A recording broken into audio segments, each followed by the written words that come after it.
When you look at the history of the state education system as a whole, it was used to politically indoctrinate society, to target the youth, so that when they leave school, they become subservient to the state. Now, this is really no different. If you look back to the 17th century, people were kept in the dark, they were ill-informed, uneducated, they were not able to freely read or write, and therefore it was easier to control society as a whole, to make them live in servitude.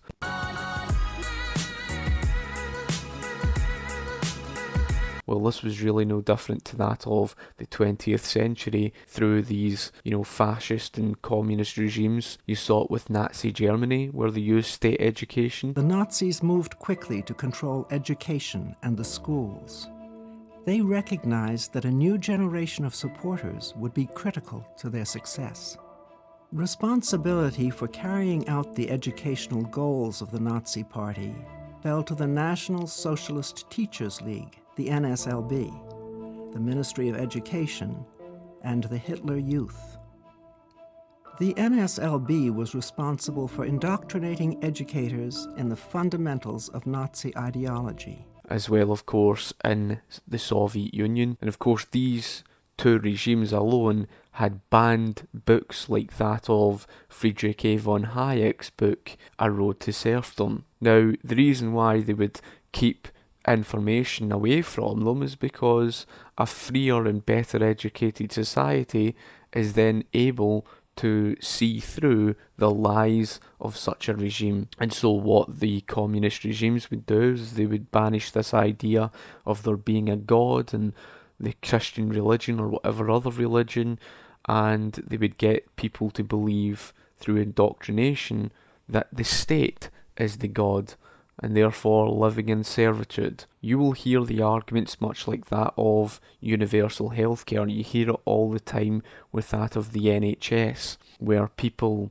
say that it's available for everyone. Well, that's the same arguments that you will hear for free education, and even, it's more affordable for everyone. These are the arguments you hear for anything universal healthcare, universal education. It's always a case that it's more affordable and it's available for everyone. That's the arguments that you hear. But what you actually find is the very fact that there is a lot of neglect. Now, the United States of America is really no different to the poor education within Scotland, for example. You have a lot of subjects that are being taught that are useless. They're not really preparing people for the actual real world out there. Kids that go off to college or university and they're studying these other subjects that are completely worthless, that will get them no job at the end of it.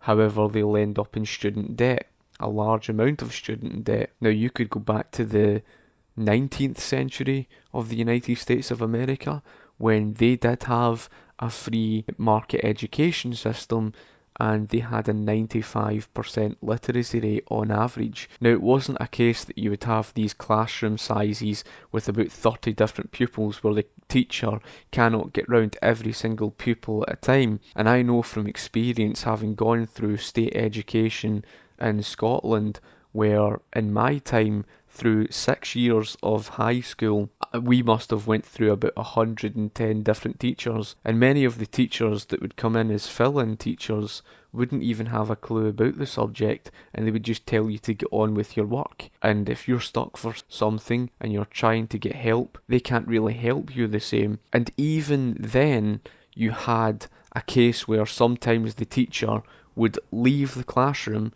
and he wouldn't even be there for you to be able to ask questions. When I was studying travel and tourism, I got an answer correct. However, because my answer in an assessment paper did not match what the government board were looking for, they told me to redo the assessment on a second attempt. Now, you only get about 3 attempts or something. I resat my assessment and I had to change my answer to suit what the government was wanting. It's not teaching kids to think critically. It's not teaching kids to think for themselves. It's pretty much teaching kids in a linear thought process that it must suit government, and what government says is right. One of the most pervasive arguments you're going to hear in favour of state education is that it's too expensive to go private, and therefore it's available for everyone, it's more affordable if it's free, and therefore if you've got free tuition fees to universities, if you've got free this, free that, then of course it's available for everyone there. But people don't understand that there's a price that you pay for that, a very heavy price, and you pay for it by compensating in other areas of the economy. I've already explained much of that. I gave the example before to state that even when it came to the university degree to study photography, there's only 11 placements available because the placements have been cut back, and even employment opportunity is cut back in order to compensate paying for this so-called free stuff. Now, of course, that was 11 placements during a period when it was only free tuition fees to that of people in Britain, in Scotland, shall I say. Well, it's now a case that the SNP has made it free tuition fees to foreign students coming to Scotland, so they're getting to live at the expense of our taxpayers, and there's going to be a very heavy cost for that. This argument that you'll hear, again, you could relate this to the laws of supply and demand, because take for example the United States. In 1996 there was 44,000 applicants for medical school, but there was only 16,000 placements available. That means that the cost is going to be very expensive. The demand for placements far outstrips the supply. So you might say then, okay, well, why don't you just build more medical schools? Well, that's what we would want to do. But as a result of a government-created monopoly, then of course it led to the closure of all those medical schools. Well, it's the same thing with regards to education in this country. So there was a wonderful TED talk by a woman in Glasgow that spoke about the private education in many of the poorer countries. It destroys that argument to say this is why we need the so-called free education system. In fact, what you will find is that no different to free market healthcare, in the 19th century of the United States, the free market education system was dirt cheap, and of course the standards of education is far greater. How you improve the education system is by not just greatly reducing the costs and making more placements available. It's about getting rid of the subjects that really serve no purpose and have no end value, will not get people jobs at the end of it. You know, there's nothing stopping people learning these subjects independently anyway,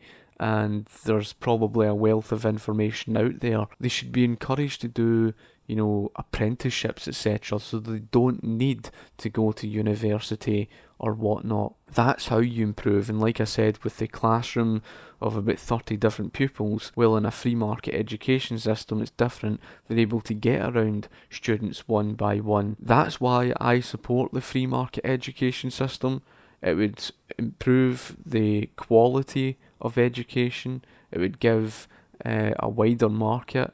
It would certainly create choice for students, and it's more efficient. So if you've got any questions that you would like to ask me, comment in the comment section below and I'll be sure to get back to you. Don't forget to like the video, share the video, and of course subscribe. And thank you for watching, and I shall talk to you later. Cheers.